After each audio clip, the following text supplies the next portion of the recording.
Hi, this is Justin Colletti from SonicScoop, and today in this episode of the podcast, I'm going to go a little bit rant mode on you, talk about something I'm very passionate about, and that is stop complaining. Your audio is fine. That's going to be the general idea of this subject. Maybe I'm going to be ripping off Louis C.K. A little bit here, who once said, everything is amazing and nobody is happy, and sometimes that is how I feel about the audio world, particularly when it comes from, no offense, boomers, old people. Yes, old people. Those of you who are any older than me, or have any grayer hairs than I do. I'm officially not old. I'm technically not 40 yet. But still, some of you people are old, some of you people are cranky, and some of you people are shouting at the clouds. I'm sure that on other occasions I will join you in shouting at the clouds, but not when it comes to audio quality. Why? Because we have the best audio quality in the history of forever. So stop complaining. All right. What exactly do I mean? Why am I saying this? Why am I making such a bold claim? Why was I put here on this earth to annoy you if you disagree with me?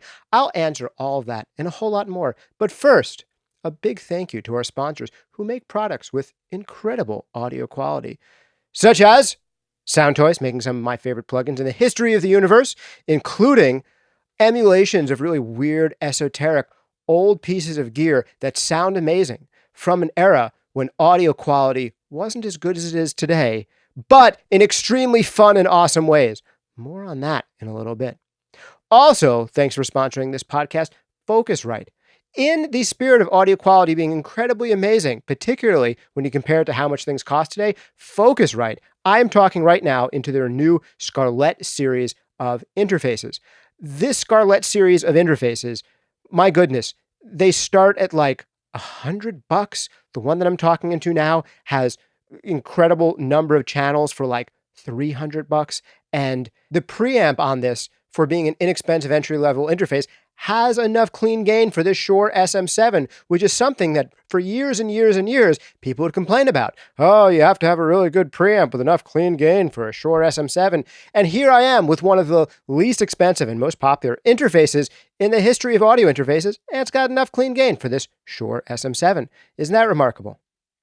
Also, big thanks to another purveyor of really awesome sounding stuff, Eventide, making some of my favorite, crazy, esoteric, interesting, sound-mangly effects, like the mangled verb, the black hole reverb, a whole bunch of tremendous stuff, the H3000s, the H9000, and great stomp boxes and synthy devices. So big thanks to Eventide for sponsoring this podcast as well. They've been around since, my goodness, more than 40 years, back when like digital delay was just being invented and it wasn't a thing yet.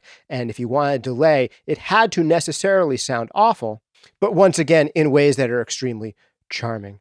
So here's what I want to talk about when I want to talk about how audio quality is in so many ways better than ever, yet there's so many people out there still today complaining about audio quality. It drives me absolutely bonkers, especially when people bash on the much maligned MP3. I got to tell you, I know bad audio quality. Back when I was a young teenager, before I was an old teenager, when I was a young teenager, there was no Napster at that point. There was no really iTunes or any of that. And if I wanted to hear at age, say 12 or 13, if I wanted to hear samples, like little clips of music to try to get familiar with like a whole bunch of different bands, one, you could go to the library. But that was like a whole thing. You couldn't just like type library into the magical device that didn't exist for yet and, get a CD, or you could like buy music. But of course, you were probably poor in part because you were 12, so you didn't necessarily have a ton of money to spend on CDs. So if you wanted to listen to music and hear little clips of things you'd never heard before, well, you can listen to the radio, but they're only going to play for you the things they want to play for you. What if you wanted to hear a particular song or a particular band you heard about? Well, there was this one company where you could call them up on the phone, and they had rotary phones then and touch tone phones, and you could put the phone to your ear and you could like type in a band's name and you could hear like a 15-second or 20-second clip of one of their songs, like through a payphone. You could call this a 1-800 number, and I would be like, oh man, band War. That must be a really badass like metal band. Let me check them out. WAR. Okay, this isn't metal at all. Oh, interesting. Oh, it's over. Oh, okay. Well, that is what it was like to try to discover new music on demand circa 1996. Only a few short years later did Napster and LimeWire and those things really take the world by storm. And I was one of those people, I hate to admit it now, downloading music for free and feeling entirely justified in doing so because I was sticking it to the man, or at least so I was told. Little did I know, and later did I find out that I wasn't actually sticking it to the man at all. The man was doing quite fine. The man had moved on to work for big technology and internet companies, leaving the music industry behind. So I wasn't actually sticking it to the man. I ended up sticking it to my favorite artists who I thought were awesome and didn't end up giving them the money that they so deserved for the fruits of their labors, and instead helped some people who were running pirate websites to line their pockets instead, which is so much worse than the worst caricature of the cigar chomping major label record executive. Like in that caricature we all have in our heads of this totally out of touch, he's got his showing off his chest hair, and maybe there's like a big medallion and a gold watch and a big cigar, and he's got no hair up here. And that's the major label executive who's like hoovering up all of the money that should be going to artists. That is not as bad as what I was doing by downloading music, not paying the artists at all. Instead of just not paying them much, I was not paying them at all. And then all the money went to some tech entrepreneurs who had good marketing and the limited moral sense to think it was okay to help facilitate the stealing of music from a whole entire generation of musicians. Man, more on that later. Maybe that can be another episode of the podcast. But what I want to talk about in particular is the audio quality. And when I was downloading things, shame, off of Napster and off of LimeWire back in the Dizzy, those MP3s did indeed sound terrible. But, free sounded a lot better than, hey, $17 for a CD. And also I was being told again and again and again that was totally right and moral to download this stuff because I was sticking it to the man and not the artist whose music I was enjoying. Fast forward a decade. It's 2010, 2011, 2012, and all of a sudden, MP3s don't sound that bad anymore. But it was around this time that a guy named Neil Young, ironically, one of my favorite artists when I was a teenager, and today I still have a soft spot for Neil Young. I do think Heart of Gold is one of the best 2-minute pop songs ever written in the history of the universe. And the guitar solo on Cinnamon Girl, one note, and one of the best guitar solos in the history of the universe. Neil Young came out with this thing. He wanted to create a music player that was finally going to make audio quality absolutely great. It was going to be called the Pono. And the idea behind this is, man, you know what? Those MP3s you've been listening to this whole time, they suck. They sound terrible. They are total garbage. What you need instead is super high resolution, 192 sound coming into your ears. And that is what's going to save the music industry. If we can show people how good quality is, then they will want to pay for that quality. And I really get where Neil Young was coming from when he was doing this. And I really get all of these HD services that have tried to come out and say, hey man, we're going to give you something that's really great and really worth paying for. But none of them have taken off. And none of them have taken off for a reason, and for a very good reason. One of those major reasons being the audio quality is already amazing. Yes, even MP3s.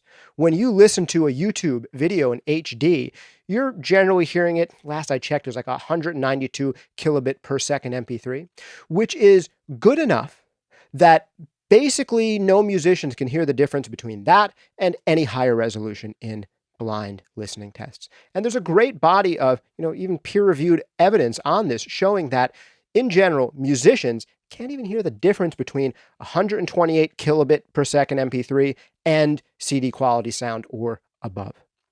That's not to say no one can hear those differences. In fact, I, being the golden-eared mastering engineer that I am, can hear the difference between 128 kilobits per second and a CD quality sound today. And I can do that in blind listening tests. And I can get, 5 out of 5 right all day long. However, even I have to admit that those differences have become increasingly subtle. And they're nothing like the differences I heard back in the day of Napster and LimeWire when MP3s really did suck. But when you go up from 128 kilobit per second MP3 up to something like 160, which was when Spotify debuted, they were doing everything at 160. Or if you go to the iTunes standard, that's been the standard for a while, 256 kilobits per second, fewer and fewer people can hear the difference. And in at least one, peer-reviewed, double-blind study I've seen, you have, when you're playing 128K MP3s to musicians, most of them can't really hear the difference between that and any higher resolution. But if you check out audio engineers, a fair portion of them can hear the difference. But then when you go up to 160 and 192, fewer and fewer people can hear those differences. Then when you get up to 256, which is the iTunes standard, really no musicians can hear the difference, and almost no audio engineers can hear the difference, but some can. A minority of them, I want to tell you, not the majority of audio engineers, like a very small fraction of them.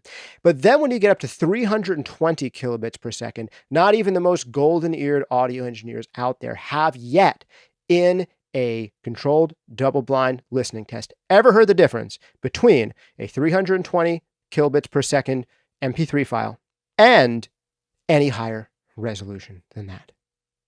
There's a lot of people who think they can hear those differences. And right now, if you disagree with me and are either hate listening this far or think that other qualities about me are nice enough that you got this far in anyway, you might be saying, but wait, Justin, I've heard these differences for myself.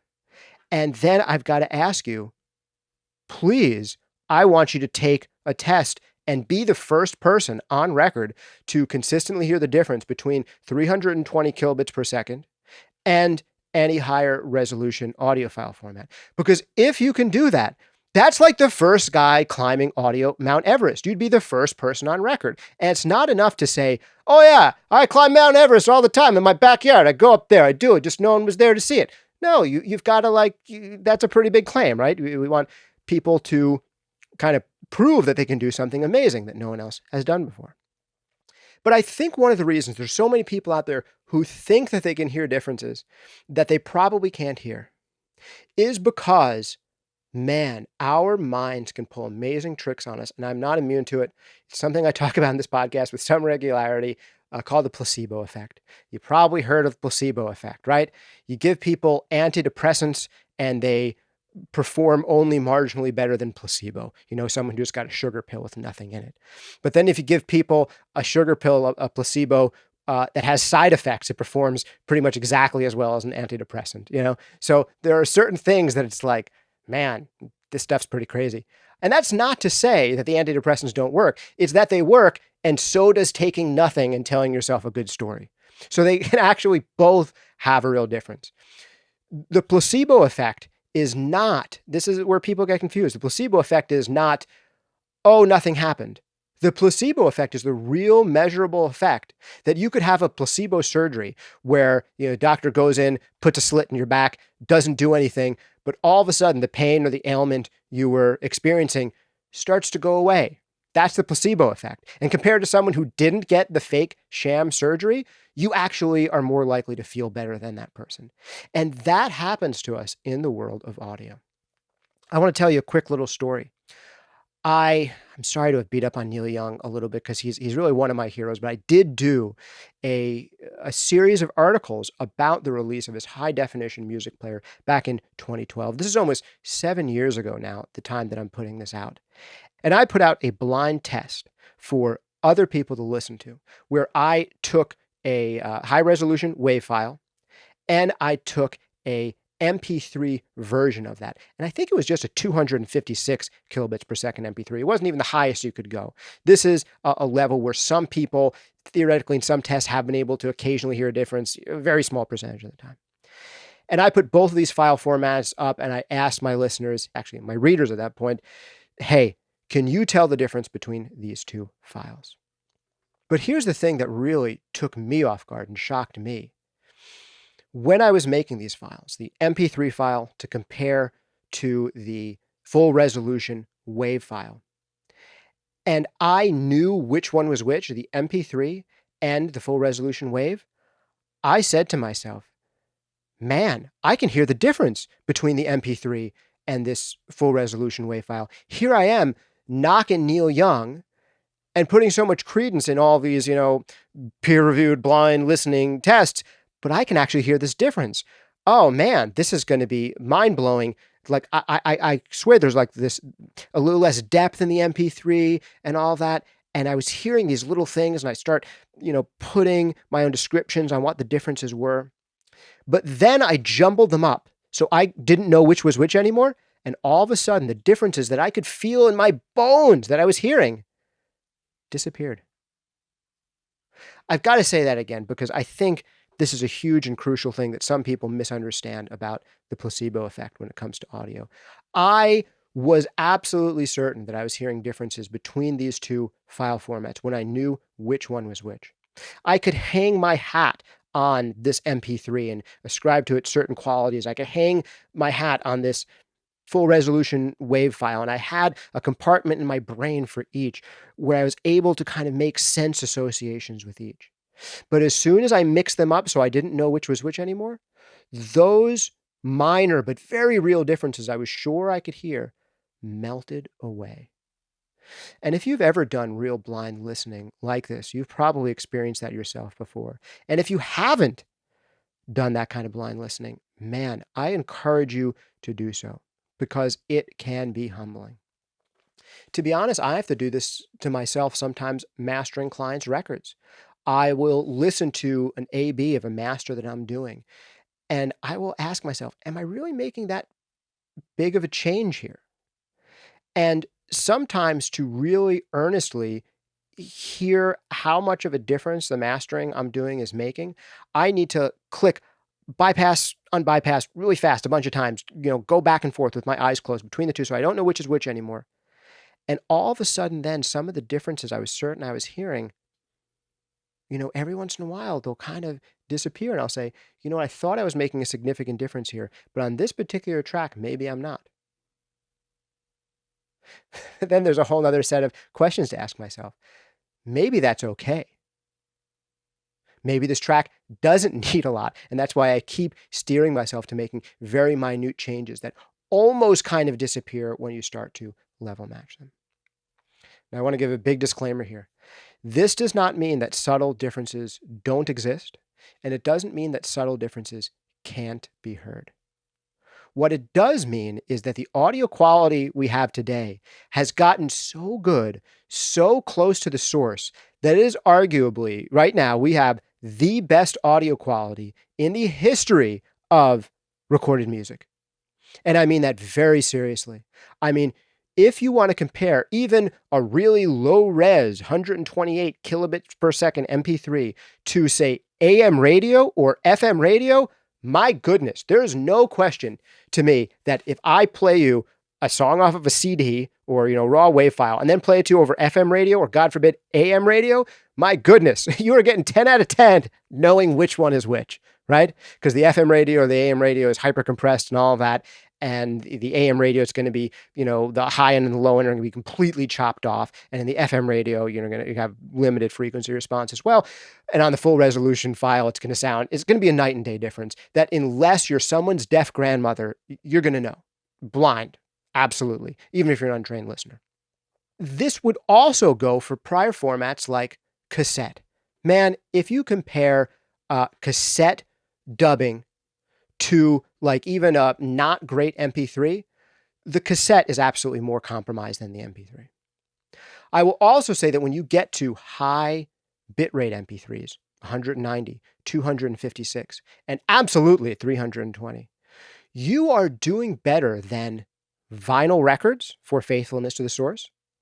I hate to say this to you vinyl aficionados out there, vinyl's a lot of fun, but here's the thing, vinyl sounds different than the source, and that's one of the reasons people like it. Vinyl is not as perfect of a recreation of, say, what's coming off of the mixing console as is a CD quality sound, 16-bit, 44.1K, or just straight up WAV file. A vinyl record is not as close to the source as is one of those just standard resolution files. It's also not as close to the source. What was coming off of the mixing console, what the artist was hearing in Pro Tools, it's not as close to the source as a 256 kilobits per second MP3 when heard by the human ear, or 320 kilobits per second MP3 when heard by the human ear, or 192 kilobits per second MP3 when heard by the human ear. All of those MP3 file formats are going to sound closer to the source in blind listening tests to pretty much any listener than is a vinyl record. The vinyl record will sound more different. Now, here's one big catch. The vinyl record may sound better to you. It could, with its tiny little bit of extra distortion and noise and frequency limitations, it could actually be more pleasing. And this is something we have to suss out. There's a difference between audio that is objectively better, which I would say objectively better audio is audio that's closer to the source, a better copy. That's objectively better audio. Something that sounds to your ear more similar to the source. Subjectively better audio, however, can sound a whole lot, quote unquote, worse. It can be less close to the source. It could have more distortion. It could have more noise. It could have anomalies and disparities between left and right that maybe make it sound wider, that can sound awesome and fun. This is one of the reasons people like still recording to tape or using tape emulation. People don't like to use tape emulation plugins or actual tape machines because they sound closer to the source than a digital capture. No, they like those things because they sound less close to the source than a digital capture in a way that they like. They sound subjectively better. And this is one of the reasons that I have in my career liked to record to, say, 15 IPS tape. It's not because it sounds closer to the source. It's because it sounds less close to the source in a way that sounds awesome. 30 IPS tape, however, once you get to like really good quality, like the highest, most professional quality tape you can get, then we're talking about something which is a well-calibrated machine, which sounds pretty much indistinguishable from the source to pretty much any listener in blind listening. If you get the best tape machines ever, running 30 IPS, well-calibrated, and you listen to what's coming off of, say, a mixing console or coming out of Pro Tools and what's coming off the tape, you might not be able to hear the difference. That's how close it is. And guess what? That's how close MP3s are now to when heard by the human ear.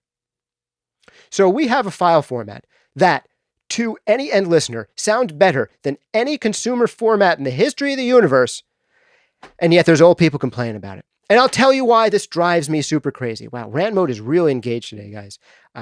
Tell me if you want more ranty podcasts like this. If you've gotten this far, you've been enjoying the rant, you want more of the rant, you let me know, because I'll bring it to you some days.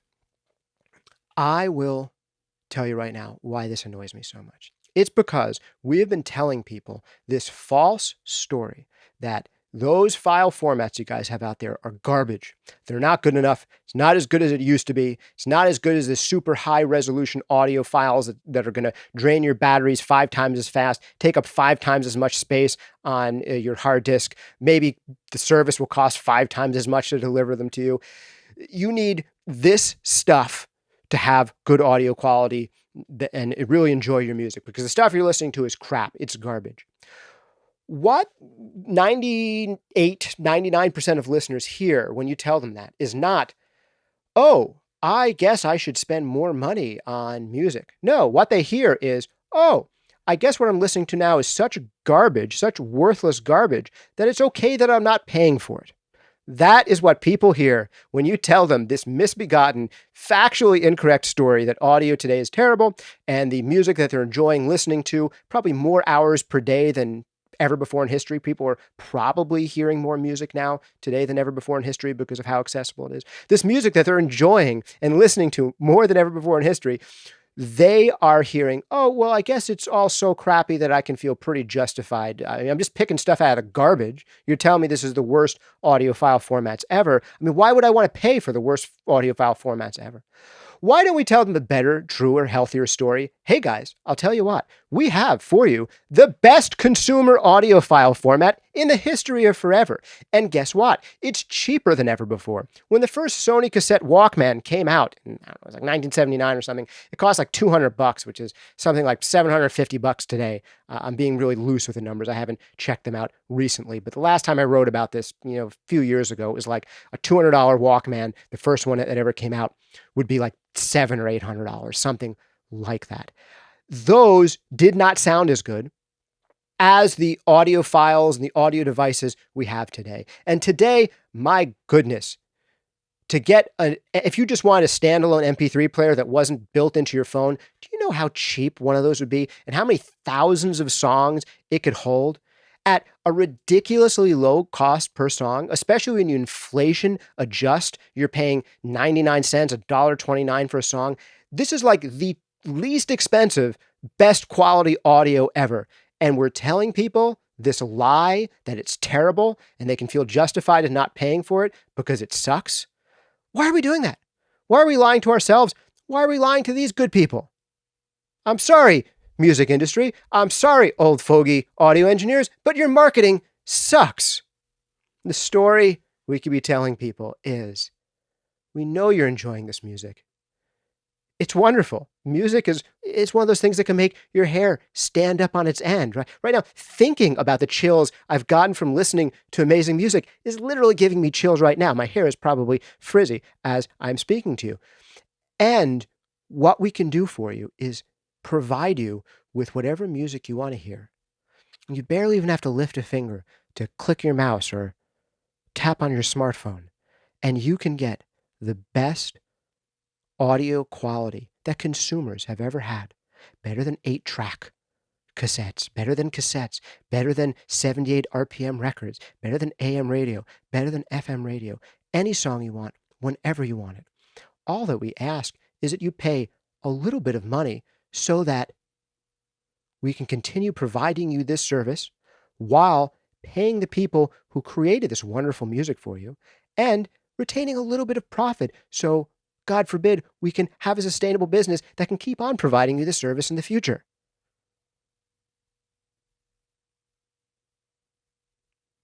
Now, I'll admit, I have my qualms about what the payout rates are from services like, say, Spotify or any of the streaming services. I don't think they pay enough for on-demand listens. But I will tell you one thing about your Spotifys and your Pandoras and your other streaming services. Unlike music piracy, they give the artist a choice to opt out and say, no, I don't want my music on your service, thank you very much, or I don't want all of my music on your service. So yes, this could be a whole nother podcast once again. I think those services should pay more. But they have trouble paying more in a world where if they raise their prices slightly, people might flee to music piracy. You know, if your streaming subscription goes up from $10 to $15, then $15 to $20, when people feel morally justified in going and, basically taking artists' music without paying them, there's that escape route, that escape hatch that is going to depress the prices that those services can charge, which is going to depress the wages that they can pay to artists. So man, music industry, the story you've got to tell is we've got the best stuff ever for you. We've got more artists than ever before. There's amazing, interesting, esoteric artists out there. First of all, there are some really good big hits out there. But if you don't like the big hits and you don't like the mainstream stuff, you have more choice than ever before. And if you can't find good music that's coming out today in the world today, that's your fault. It's not that in a world of 7 billion people, there's no good musicians out there making music. There absolutely are. And chances are you're enjoying a lot of music. And you're probably listening to way more recorded music than did people 20 years ago and 40 years ago and 80 years ago for sure. You're listening to a lot more recorded music. So tell them that story. And also tell them the story that if you feel like it's okay to just listen to artists' music without paying, then you're kind of a jerk, I know Lars Ulrich tried that way back in the day, and he got a lot of flack for it, in part because Lars Ulrich is kind of a jerk. And when a jerk tells you that you're a jerk, you kind of think the guy's a jerk and you don't think you're a jerk. And that's just kind of how it works. But perhaps we can compassionately shame people and compassionately say, hey man, what's right. You're not sticking it to the man by refusing to pay for music. The man's going to do fine. And if there's no more money coming into the industry where the man was, the man is just going to go into some other industry where it's easier to make money. When you don't pay artists for their work, you're not sticking it to the man. You're sticking it to artists. And in turn, you're sticking it to yourself. All right, well, I hope you have enjoyed this super ranty and super brief edition of the SonicScoop podcast.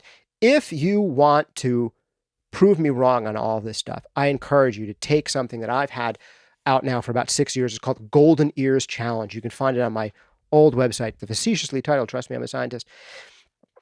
The Golden Ear Challenge goes like this. If you can demonstrate that you can hear the difference between a 320 kilobits per second MP3 and any higher resolution format, and you can do that consistently under double-blind conditions, then I will write a glowing article about you for climbing the audio Mount Everest. I just still haven't seen that data yet. I haven't seen anyone do it publicly in any way that's been properly controlled. Apparently, there is some suggestion that a very, very small percentage of the time, like literally 1% of the time, people can, really trained listeners can hear the difference between 256 and a higher resolution. But it's in such small quantities that it's arguable whether it's statistically significant. It may be. And at lower resolution formats, the lower they go, the more that people can occasionally hear the difference. But at 320, I haven't seen it yet. That is why it has become like the high-res version of MP3. But I also hope that this challenges you to do some listening tests at lower resolutions. Listen to a really bad resolution that is no longer commercially viable, 128 kilobits per second, and listen to that compared to a higher resolution format through a good codec. And even if you are like me and you can hear the difference between 128 and a higher resolution format, I think you have to admit that the differences might be more subtle than you would have expected when you really listen to them blind. Even I have to admit the algorithms have gotten so good today that the differences that I'm listening for, I'll tell you how to hear the difference. The differences I'm hearing these days are in the high end. It is just that there's a softening of the high end, so that the algorithm can better deal with the stuff. I mean, it used to be in the really terrible days of early MP3 algorithms when they didn't sound good, Napster, LimeWire, all that stuff. Well, first of all, they're like 96 kilobit per second MP3s. And second of all, the problem was in the high end. There was this weird sound on cymbals, this swirly, crazy, nutty sound in the high end. But they've gotten better and better at getting the high end right. But one of the compromises that you just have a tiny bit less high end. They're a little bit darker. And I think that's what you hear today on 128 kilobit per second MP3s if you're listening blind. And if you're listening to 160 and 192, I think you hear it even less. You're listening on 256, you might be like, I think I can hear the difference when I know which is which, but as soon as I don't know which is which, man, this is really, really hard. And at 320, if you can do it, let me know. We'll send someone over. We'll have you do a public test that just shows you can hear this difference. And we'll say, hey, it's possible. Should we upgrade again, go up from 320 to a slightly higher resolution? Okay, great. But until then, guys, gals, tell the people a story that makes them excited to pay for music. Again, this has been Justin Colletti of SonicScoop. Thanks for joining me for this episode of the SonicScoop podcast. It has been sponsored by a few companies that make really good audio, such as Soundtoys, making some great mangly audio effects that will make your audio sound quote unquote worse in ways that sound awesome. Yes, there's a difference between objectively sounding good and subjectively sounding good. You put something like the little radiator on one of your tracks, it's not going to sound objectively better. It is going to sound objectively worse in a way that's subjectively awesome, right?